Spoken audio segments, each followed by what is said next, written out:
Bonjour et bienvenue dans cette première vidéo de formation à Drupal. Je suis Kevin Gautreau, développeur Drupal depuis 10 ans et en indépendant depuis 5 ans. Aujourd'hui, nous allons voir comment installer Drupal 9 avec Composer. Pour commencer, qu'est-ce que Composer? Composer est ce que l'on appelle un gestionnaire de dépendances, fait pour le langage PHP. C'est-à-dire qu'au sein d'un projet, il va gérer lui-même toutes les dépendances de notre projet à nous. Ce que j'appelle dépendance, ça va être une librairie tierce utilisée par notre projet. Ça peut être une classe pour générer des PDF, envoyer des mails. Ça peut être un moteur de template comme Twig, qui est utilisé par Drupal, ou toute autre chose. À quoi sert Composer? Composer sert à moderniser et industrialiser le développement PHP. Au lieu de faire comme on pouvait le faire avant, c'est-à-dire télécharger notre CMS sur le site officiel, le désarchiver dans un dossier en local, le versionner, télécharger les modules tiers, les mettre à jour en retéléchargeant le même module mais en nouvelle version, etc. Versionner tout ça, l'envoyer en FTP sur notre serveur. Composer va gérer en fait à la fois l'installation de notre CMS, l'installation des dépendances, donc les modules additionnels ou les librairies tierces, et la gestion des mises à jour. Et surtout, il va enregistrer l'état de notre projet pour dire que l'on utilise par exemple tel module dans la version 2.0.1. Ainsi, une autre personne qui viendra sur notre projet aura exactement les mêmes modules en même version installés. Et pour terminer, Composer va servir à alléger grandement la taille de notre dépôt, enfin le poids plutôt de notre dépôt Git par exemple, car en fait tous les modules tiers et le core, si on prend l'exemple de Drupal, ne seront pas versionnés et seront remplacés simplement par quelques lignes dans un fichier composer.json et un autre fichier composer.log que nous verrons après pour enregistrer que notre projet utilise Drupal 8.9.5 et les modules X et Y dans telle version. Composer utilise un système de dépôt, c'est-à-dire comme une bibliothèque où sont référencés l'ensemble des paquets que l'on peut installer sur un projet Composer. Le plus connu et celui qui est activé par défaut dans n'importe quel projet Composer s'appelle Packagist. C'est ce site internet-là. On peut dessus retrouver n'importe quelle dépendance que l'on peut installer. Je vais faire une recherche par exemple sur Twig et on voit qu'on a le projet Twig. Ici, c'est la page de notre projet. Chose intéressante, il faut savoir que le nom d'un projet est toujours préfixé par un namespace. Donc, généralement, c'est soit le nom du développeur ou le nom de l'équipe qui est derrière ce développement. Donc ici, on voit que Twig est dans le namespace Twig. Pourquoi cette histoire de namespace? C'est pour permettre en fait d'éviter la collision au niveau d'un nom de module. Si par exemple deux personnes avaient le même nom de module, le namespace serait préfixé et ainsi on pourrait distinguer les deux modules. Pour une dépendance que j'ai développée moi-même, qui est un module Drupal 8 et Drupal 9, qui s'appelle KagoTools, c'est une boîte à outils.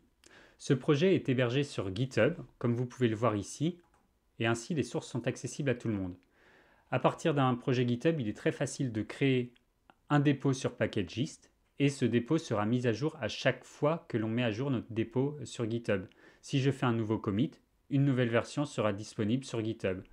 Packagist gère aussi le système de tags sur GitHub ou autre, c'est-à-dire que si vous créez une nouvelle version, par exemple la 2.0, cette version sera disponible aussi sur Packagist. Comme on peut le voir sur la page de Twig, ici toutes les versions existantes pour ce projet. Ce qui est intéressant de voir, c'est les dépendances de cette dépendance, parce que Composer peut gérer un arbre de dépendance assez complexe, c'est-à-dire une dépendance dont on va avoir besoin de nous, mais qui elle-même va avoir besoin de dépendances pour fonctionner, et ainsi de suite. Twig a besoin de minimum PHP 7.2.5 et des dépendances suivantes. On peut voir aussi le nombre d'installations, etc., etc.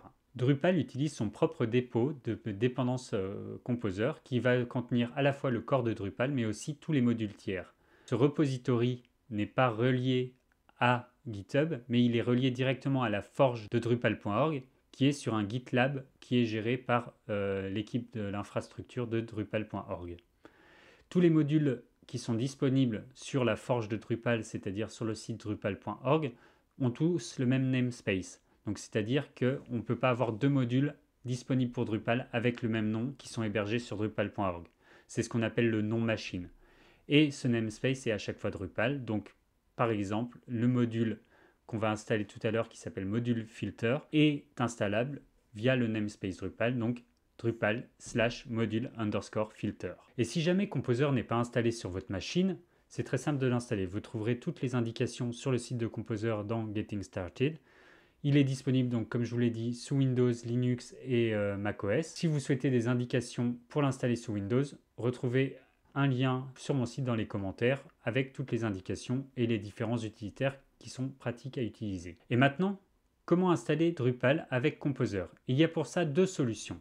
Soit la solution officielle qui est documentée sur cette page-là que je vous mettrai dans les commentaires, qui va se baser sur Drupal Recommended Project, qui va contenir le corps de Drupal et c'est presque tout, ou une autre solution qui est Drupal Composer / Drupal Project, qui elle est proposée par une équipe tierce, mais qui se base évidemment sur les mêmes sources, c'est-à-dire qu'elle inclut Drupal Recommended Project, mais elle va aussi proposer une architecture de dossier et des scripts et dépendances en plus qui permettront de simplifier le démarrage d'un projet Drupal. C'est la solution que je recommande et que j'utilise sur l'ensemble de mes projets depuis quelques années. Drupal Project existe pour Drupal 9, mais aussi pour Drupal 8 et Drupal 7. C'est possible donc de démarrer même aujourd'hui, si vous avez envie de vous faire mal, un projet Drupal 7 via Composer. Nous allons donc nous lancer dans l'installation de Drupal via Composer. Pour cela, quels sont les prérequis? Vous allez avoir besoin d'avoir accès à un serveur web, Apache ou Nginx, comme vous préférez, d'une base de données, on va partir sur MariaDB ou MySQL pour rester dans le standard, d'un PHP évidemment, et de Composer. Vous pouvez utiliser ça directement sur votre machine via MAMP ou WAMP, XAMPP ou n'importe quoi, ou les binaires directement si vous êtes sous Linux, ou d'utiliser Docker. C'est ce que je vais utiliser, sachant que je ferai certainement un épisode dédié à Docker et son utilisation avec Drupal. Tout est documenté sur la page de Drupal Project et la commande à copier-coller est celle-là. On va la copier-coller bête et méchant. Vous vérifiez bien que vous êtes sur la branche par défaut Drupal 9. On peut le voir ici aussi que c'est Drupal Project 2.9.x-dev. Je copie cette ligne. Je me mets dans un dossier ici que j'ai appelé formation Drupal. J'ai préfixé la ligne via d'un mec, c'est parce que j'utilise Docker. Si vous avez accès directement à Composer sur votre machine, vous avez juste à copier-coller la ligne. Ça lance le téléchargement et l'installation d'un projet Drupal 9 via Drupal Recommended Project et des dépendances additionnelles. On voit sur le dossier à droite que ça m'a créé un dossier SOMDIR. C'est parce que ici, quand j'ai tapé la commande, je n'ai pas précisé le nom du dossier installé. J'aurais pu mettre // si je voulais l'installer dans le dossier courant. Ici, j'aurais juste à drag and dropper le contenu de SOMDIR à la racine de mon dossier. Ce traitement peut être assez long, surtout si vous avez une petite connexion Internet. L'arbre de dépendance est généralement assez long à calculer et le téléchargement ensuite des fichiers peut prendre un petit peu de temps. Bon, rarement plus d'une ou 2 minutes maximum. On voit ici que l'installation est en cours et que pour chaque ligne que c'est une dépendance spécifique qui est installée. Donc vous le savez certainement, Drupal depuis sa version 8 est basé sur un paquet de briques Symfony et on les voit ici qui s'installent les unes après les autres. Voilà, le terminal m'a rendu la main, l'installation est terminée et on va voir ce que ça donne dans le dossier. Donc j'ouvre le dossier SOMDIR, j'ai donc l'architecture de mon site Drupal. Ce qui peut frapper à première vue, c'est que l'on n'a pas de fichier index.php. En fait, tout le corps de Drupal va être dans un sous-dossier web. C'est ce qu'on appelle le doc root de notre serveur, de notre site, de notre virtual host. Ici, on a notre fichier index.php qui est ici, voilà. Mais au-dessus, nous allons avoir différents fichiers et librairies. On voit par exemple le dossier vendor. Et c'est ici que sont installées en fait toutes les dépendances dont a besoin Drupal pour fonctionner. Entre autres, par exemple, toutes les dépendances de Symfony qui sont ici. Ainsi, elles ne sont pas accessibles directement via le serveur web. C'est-à-dire que si je tape http://monsite.com/vendor, je tomberai sur une erreur 404. Parce que la racine de mon hébergement pointera vers le dossier web. J'ai aussi un dossier Drush qui va contenir des commandes personnalisées de Drush si j'en ai besoin. On reviendra aussi à Drush dans un autre épisode. Et un dossier script qui lui va contenir pour l'instant des scripts uniquement liés à Drupal Project. J'utilise généralement ce dossier-là pour mettre mes scripts de déploiement. À la racine, on va avoir d'autres fichiers de configuration, le fichier gitignore qui va dire de ne pas versionner tel dossier, que le dossier vendor ne doit pas être versionné, entre autres. Et nous allons avoir deux fichiers particuliers dont on a déjà très rapidement parlé, le fichier composer.json et le fichier composer.lock. Le fichier composer.json va contenir basiquement tout ce dont notre projet a besoin pour fonctionner. Il a besoin de PHP supérieur ou égal à 7.3 et des dépendances suivantes. On retrouve ici par exemple Drupal Core Recommended qui est le core de Drupal 9 en version 9 ou supérieure. Donc par exemple, si la version 9.0.5 est disponible, quand on va installer notre projet, ça ira télécharger la dernière version. L'autre fichier qui est très important est le fichier composer.lock. Lui, il ne va pas dire tu me récupères la dernière version de Drupal 8, enfin Drupal 9.0 quelque chose. Non, tu vas me récupérer la version Drupal 9.0.5. Et la dépendance Twig, tu vas me récupérer la version 2.0.1 par exemple.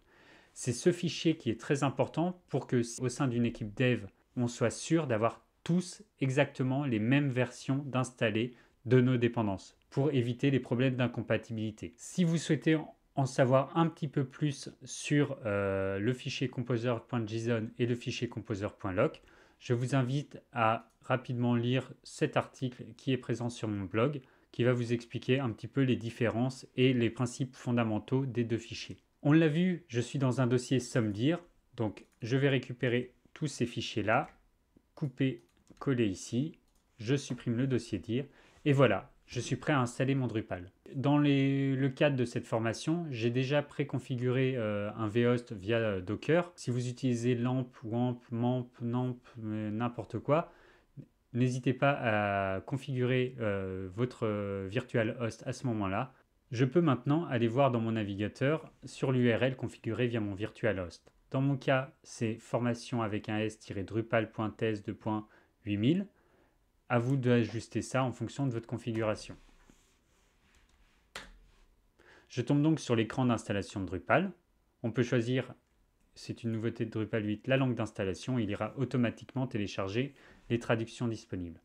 Vous avez ensuite le choix du profil d'installation. Qu'est-ce que c'est qu'un profil d'installation? C'est en fait un ensemble de configurations disponibles à l'installation et qui va être inscrit en base de données. Ça peut être par exemple des modules préinstallés. Il en existe 3 de base. Donc vous avez le profil standard qui est celui par défaut, on va dire.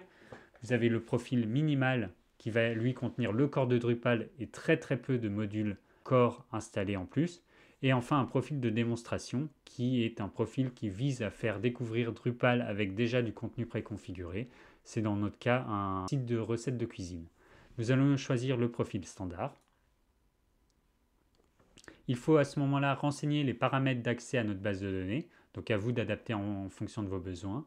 Moi, c'est relativement simple. Le nom de la base de données est Drupal, le nom d'utilisateur est Drupal, le mot de passe est encore Drupal. Et le nom du serveur est MariaDB. Au moment où je valide, l'installeur va tout de suite faire un test de connexion à la base de données et va vous envoyer une erreur si jamais les identifiants évidemment ne sont pas bons. Il installe en ce moment les modules du corps et on va ensuite pouvoir accéder, une fois que les téléchargements des traductions seront faits, à la configuration basique de notre site. Nous sommes maintenant sur l'écran de configuration de notre site. On va rester relativement basique. Mon super site, voilà. L'adresse email, on va mettre ma vraie adresse. Le nom d'utilisateur Cagote. Le mot de passe Cagote. Le mot de passe encore Cagote. Là j'ai un doute, j'ai dû faire une faute, voilà. Une adresse de courriel pour le site internet. Le pays par défaut du site, la France. Le fuseau horaire Paris, c'est parfait. Ensuite, on a 2-3 points de configuration au niveau des notifications de mise à jour, c'est-à-dire est-ce que je veux recevoir un mail à chaque fois qu'une mise à jour est disponible pour mon site et est-ce que je veux que le site vérifie, lui, automatiquement toutes les mises à jour et affiche une alerte dans le back-office de notre site. Donc, je vais décocher les notifications par courrier et je vais activer la vérification quand même. J'enregistre et on va pouvoir tomber sur notre site. Magnifique. Bienvenue dans Drupal 9. Nous allons voir maintenant comment gérer les modules dans Drupal et les installer via Composer. Pour commencer, il existe 3 types de modules dans Drupal. les modules core ou cœur qui sont intégrés dans ce que l'on vient d'installer, donc le corps de Drupal, mais pas forcément activés. On peut les voir listés dans le menu extension. Ici, vous avez la liste de tous les modules disponibles sur notre site, donc à la fois les modules du core, les modules contrib qu'on va voir juste après, les modules custom. Pour l'instant, il n'y a que des modules du core, nous n'avons rien installé de plus.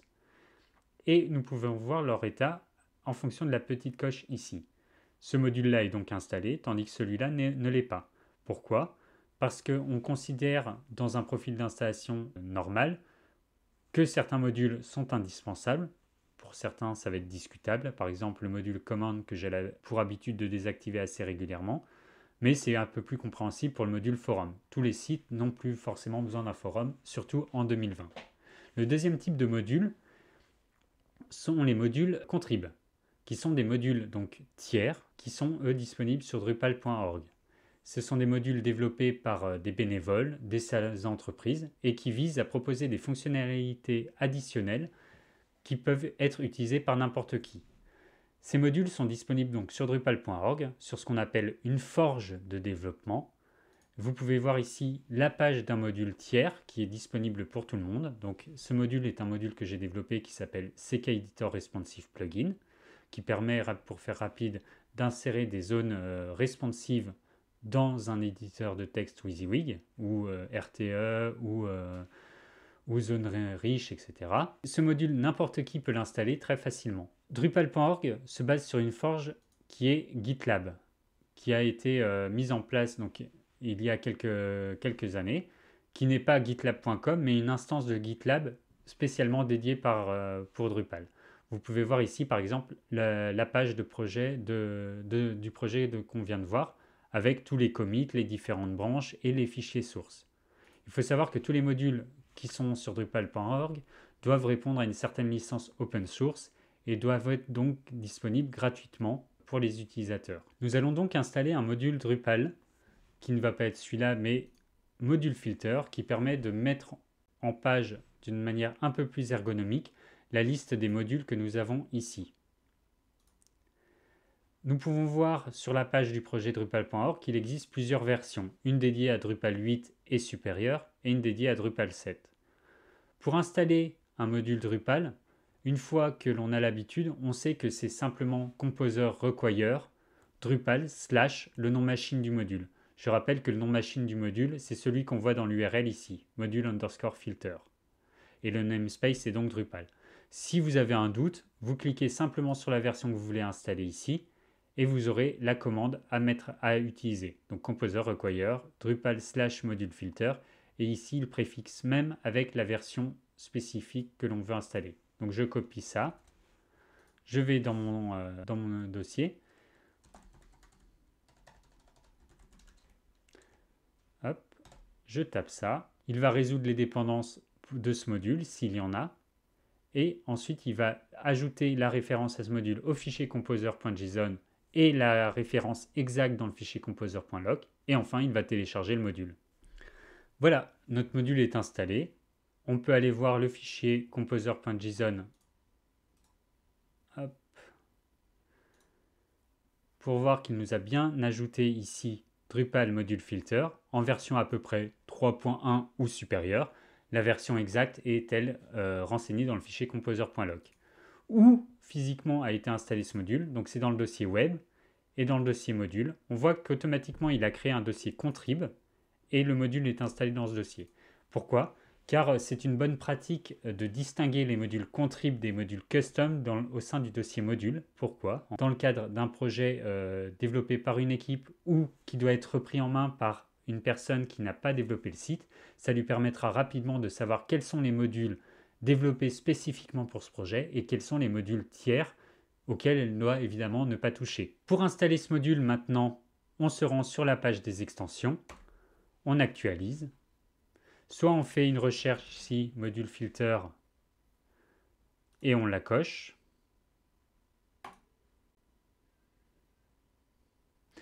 Encore une fois, ça va nous télécharger les traductions pour ce module. Et on voit que la mise en page a été grandement améliorée. Il y a un système donc package qui permet de regrouper des modules dans un champ de fonctionnalités. Les packages étaient visibles sur la page précédente via les filsets, mais ils sont ici plus facilement accessibles, donc on peut rapidement vous distinguer tous les modules par les packages. Et voilà, nous avons installé Drupal 9 via Composer en quelques minutes. N'hésitez pas, si vous avez des retours, des suggestions, des questions liées à cet épisode, que ce soit sur le fond ou la forme, à m'en faire part dans les commentaires. Vous retrouverez tous les liens et plans dans la description de cet épisode juste en dessous de la vidéo. Vous pouvez aussi, via un lien que je vais mettre aussi dans la description, me proposer des nouveaux sujets que vous souhaiteriez voir traités. J'en ai déjà quelques-uns, vous pouvez voter pour ceux qui vous intéressent. Enfin, vous pouvez me retrouver sur Twitter, twitter.com/kagoat, sur GitHub, github.com/kagoat, et sur mon site, kagoat.net. Et si jamais vous avez trouvé ça affreusement gênant, n'hésitez pas à me donner du travail afin que je n'ai plus le temps de faire ce genre de vidéo. Merci, à bientôt.